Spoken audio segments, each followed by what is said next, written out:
Hello students, in the last video we have studied the responses to abiotic factors, that is how the different organisms are going to be responding to the abiotic factors that we had studied, that is the temperature or light or soil or water, how the biotic, that is the living organisms, are going to be responding to these abiotic factors we had seen in our last video. They were responding by the various possibilities like the regulate, conform, migrate and suspend. So this is what we studied in my last video. So today we are going to be studying the adaptations. So first of all, what do you mean by adaptations? So adaptations, to adapt means to adapt to the various situations or the conditions in which the organisms are present in. We have seen that the organisms have to face the various abiotic factors. They have to face the different climatic conditions. They have to face the different weather based upon where they are going to be present. If they are going to be present in the desert, they have to be modified like that. If they are present in the ice, they have to be modified like that. So where the organisms are present, based upon that, they have modified themselves. So this modification is going to be called nothing as adaptation. So what is adaptation? So adaptation is the morphological, physiological and behavioral attribute. So one by one. Morphological, we have studied this last year. Morphological is going to be the external feature. So externally they have to change themselves. The way they are looking from outside, morphology how it is, they have to change. Physiological, so various biochemical reactions that are going to be taking place into their body, they have to change that. And behavioral, so the way they are behaving, they have to even change that. So morphological, physiological and behavioral attribute. Attribute, it is nothing but the feature or characteristic. So these three attributes or features that are enabling an organism to survive and reproduce in its habitat is known as adaptation. So the literal meaning of the term adaptation, in short, you can say that when an organism is surviving in an environment, not only surviving, if it has to survive and reproduce, then it has to modify itself or it has to change some characteristic within itself so that it can adapt to the situation or it can adapt to the climate. So this adaptation is nothing but it is a morphological, physiological and behavioral attribute that enables an organism to survive and reproduce in its habitat. So this is going to be the definition of adaptation. This can be asked for 1 mark. Now, we can see that many adaptations have evolved over a long evolutionary time and are genetically fixed. So from evolution, so from age old days, from evolution, right from when the life originated till now, the organisms have been changed in various manners so that they are going to be fixing these characteristics into them genetically, and generation after generation they are passing these adaptations to the future generations. So that is going to be the adaptation which the organisms are doing in themselves or they have evolved in themselves so that they can adjust to the given situation. So that is adaptation. So here let us see some easy examples of adaptations. So coming to the first example, let us go in the desert. So deserts are going to be having a characteristic feature of, you can say, hot sun. Everywhere there is going to be sand. There is going to be no water present. So in this hot, humid and waterless conditions also, we can see that organisms are present. And one such beautiful animal is going to be the kangaroo rat that you can see over here. So this kangaroo rat, what it is doing? So this kangaroo rat is going to be found in the North American deserts. So this North American deserts are going to be the hottest deserts, you can say, wherein there is going to be eventually no water present. Till long stretches of land, there is no water going to be present, yet these small organisms, that is known as the kangaroo rats, are able to survive without water for many days. So how is that possible? So that is going to be possible by two ways. This small organism is adapted or has adapted itself in such a manner that its internal fat oxidation gives water as a byproduct. So the organism, whatever it is eating, so when it is eating that food, it is digesting and some of it is getting converted into fat.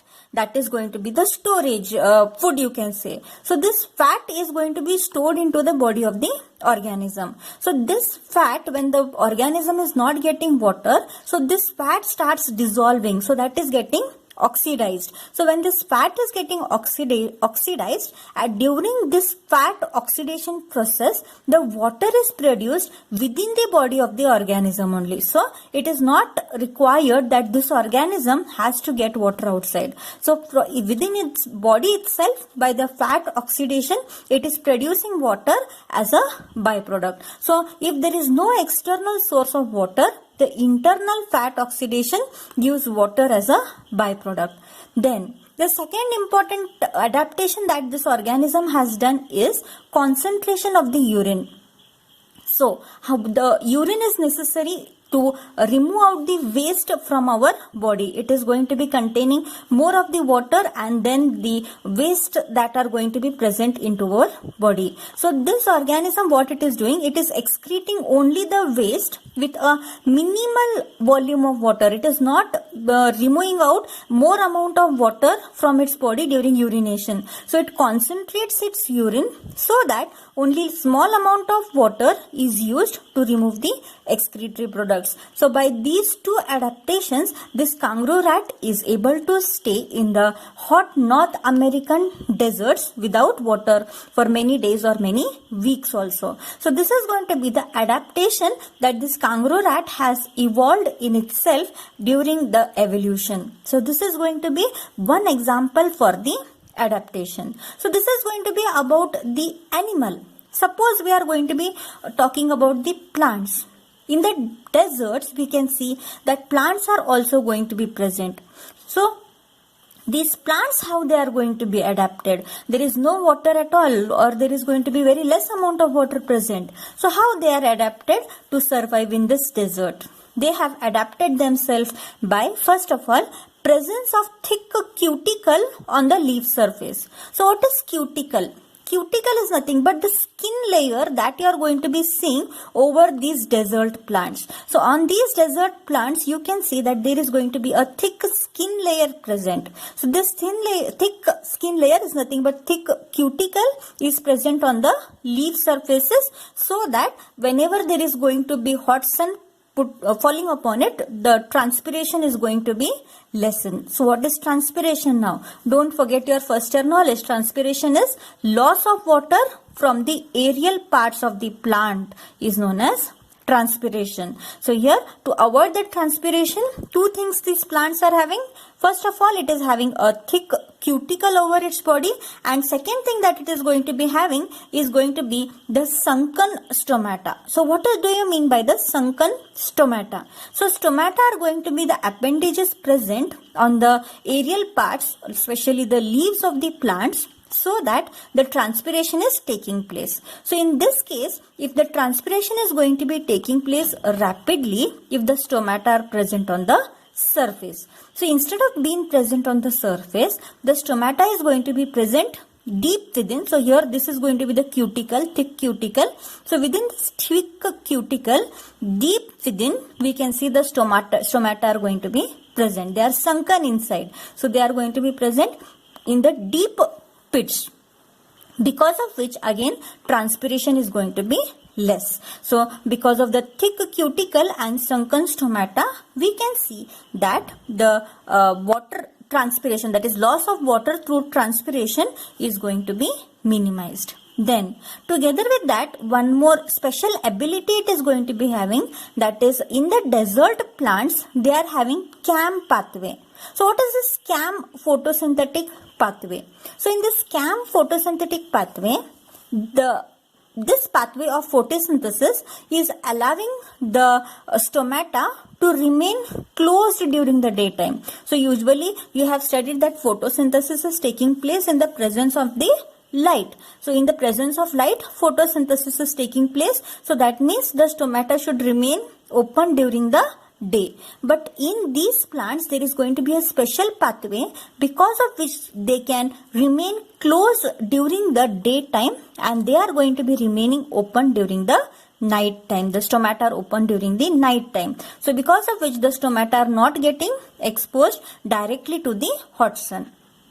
So, this is also helping it to survive in the hot deserts. Then, we can also see that the desert plants like the opuntia are nothing but the cactus that you are going to be seeing here, have no leaves. So, in the case of the cactus, the leaves are not present. So, instead of the leaves, we can see that these leaves are reduced in spines. Spines are nothing but the small thorns are known as the spines. So, the leaves are reduced to the spines, and then who is doing the photosynthesis? The stem itself is going to be doing the photosynthesis. So, this is going to be the special type of modification that you are going to be seeing into the desert plant, that is opuntia, that is your cactus. So, this is how the plants that are living in the deserts have modified themselves so that they can adjust to the situation of the hot deserts.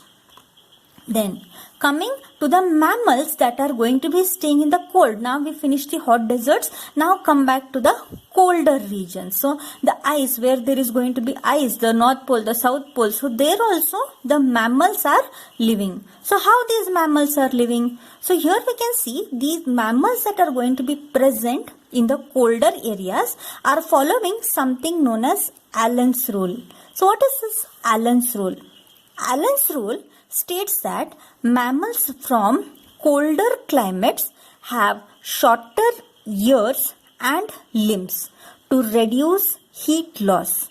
So, whichever mammals are going to be present, now this is an example of a mammal present into the colder regions, that is a polar region. See, this is going to be a polar seal. So, here you can see in these organisms, the ear pinnae that are going to be present, those are shorter. And even the arms, that is hands and legs, are going to also be minimized, or they are shorter. So, why they are shorter? So, these are shorter because this will reduce the loss of heat from their body. So, the more the amount of surface area is going to be present, more amount of heat is getting lost. So, they are minimizing the surface area of their body so that the heat that is getting lost from their body is going to be minimized.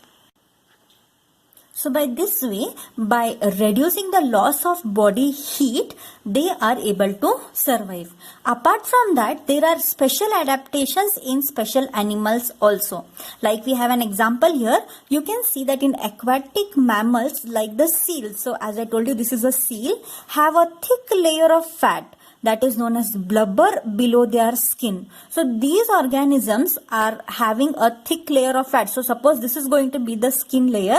So, below the skin layer, they are having such a big layer of fat. So, this big layer of fat is going to be called as the blubber. So, what this blubber is doing? So, this blubber is acting as an insulator. So, this, because of this blubber that is going to be present, you can say it is a jacket or it is a sweater for the polar seals. Because of this blubber, the heat loss is not taking place. So, this blubber reduces the loss of body heat. It is acting as an insulator. So, because of this special modification of that is the blubber present below the skin, these polar seals are able to survive into the colder climates of the Antarctic seas.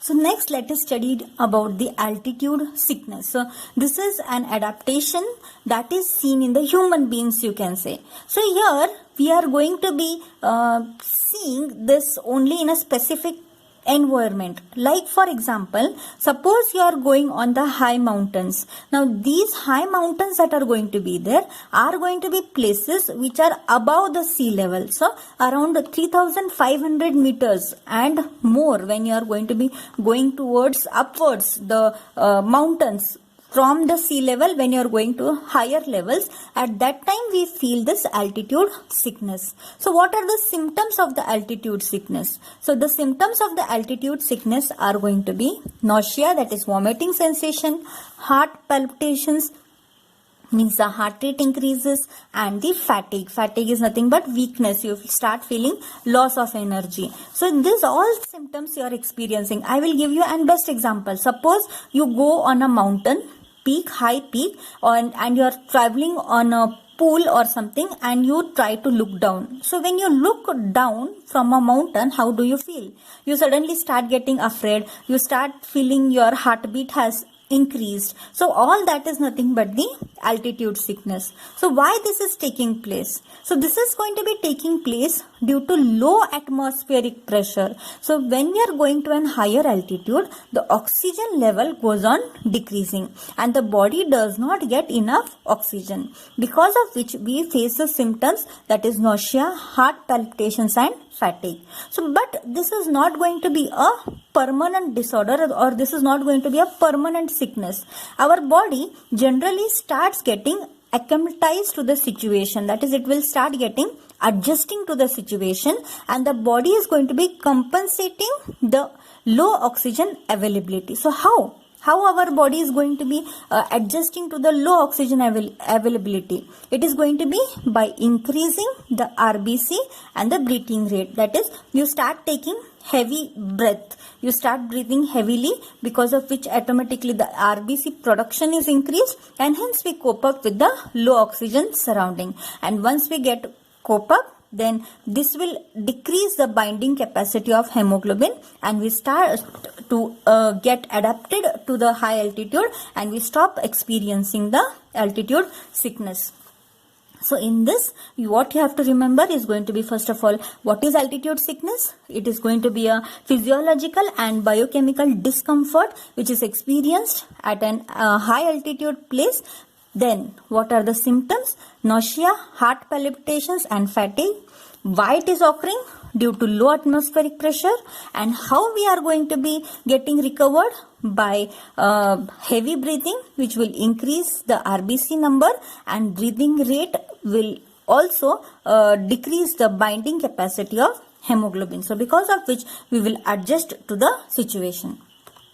Then coming to the last type of adaptation or last example of adaptation is going to be the behavioral adaptation that is going to be seen in the organisms, that is desert lizards. So lizards are going to be reptiles, cold-blooded. They are not able to adjust their body temperature. They are not able to maintain their body temperature. If it is hot outside, they will turn hot. If it is cold outside, they will turn cold. So because of which they are not able to survive if they are not behaving in a proper manner. So how they are adapted, the behavioral adaptations, let us see. So when these desert lizards are going to be feeling cold, suppose their body temperature drops down, they are feeling cold, they come out and bask in the sun. That is, they start rubbing themselves in the sand, or they stand in the sun. So when they are standing in the sun, this absorbs the heat when their body temperature is low.